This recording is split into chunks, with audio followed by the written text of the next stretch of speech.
le contrat première embauche est né du contrat nouvelle embauche qui avait été mis en place précédemment et qui avait donné de remarquables résultats, puisqu'il se trouve que dans les 2 années où j'ai été Premier ministre, on a réussi à réduire non seulement le chômage, mais à réduire les déficits et à engager un processus de décrue de la dette. Donc on a marqué des points avec ce contrat nouvelle embauche qui s'adressait aux PME et qui visait à créer une relation de confiance entre le patron de PME et son employé, à travers une période d'essai qui a été renouvelée dans le contrat première embauche, qui, contrairement à ce qu'on a dit et ce que la plupart des gens pensent aujourd'hui, n'était pas du tout un contrat d'inspiration libérale. Je n'ai rien d'un libéral. Je n'ai jamais été un apôtre. Mais il avait été vu comme une forme de précarisation des jeunes. Exactement. L'idée qu'on pouvait se défaire. Alors que ce contrat est né de la crise des banlieues, qui venait de se terminer, et qu'il se situait dans un projet de loi égalité des chances.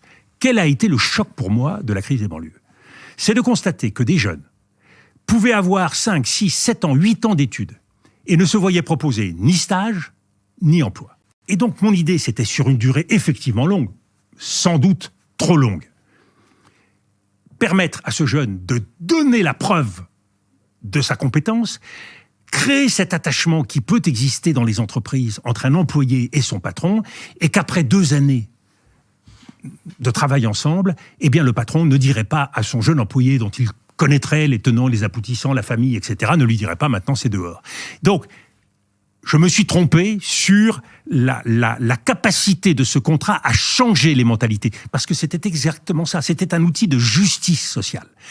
Pour être très concret sur les raisons pour lesquelles je croyais pouvoir espérer, c'est que je pensais qu'une fois qu'on aurait passé 1 an ou 2 ans dans une entreprise, ce qui était le principal reproche que me faisaient ces jeunes, souvent des quartiers, c'était, voyez-vous, nous, personne ne nous donne notre chance.